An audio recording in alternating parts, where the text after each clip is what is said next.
میرے محترم بزرگوں اور دوستوں، محمد صلی اللہ علیہ وسلم کی زندگی کو اپنی زندگی بنا لیں، ان کی ادائیں، ان کے طریقے اپنے اندر پیدا کریں۔ فرمایا محبت کرنی ہے تو اللہ اور اس کے رسول سے محبت کریں۔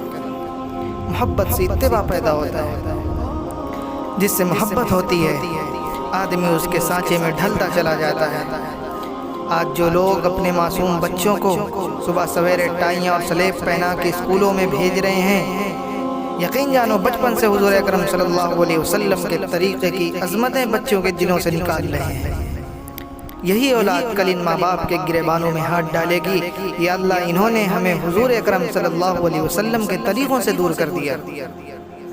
آپ علیہ السلام کا فرمان ہے کہ اس کا ترجمہ ہے، تم میں سے کوئی شخص مومن نہیں ہو سکتا کہ جب تک وہ اپنی خواہشات کو میرے طریقے کے تابع نہ کر دے۔ ایک اور حدیث ہے کہ تم میں سے کوئی شخص اس وقت تک ایمان والا نہیں ہو سکتا جب تک میری محبت اولاد پر، ماں باپ پر غالب نہ ہو جائے۔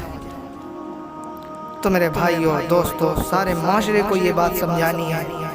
آج ہم روٹی اور دال کی مہنگائی پر رو رہے ہیں، لیکن قبر کی بھوک چلی آ رہی ہے۔ یہاں پر کپڑوں پر رو رہے ہیں اور وہاں پر سب کو گونگا کر کے کھڑا کر دیا جائے گا۔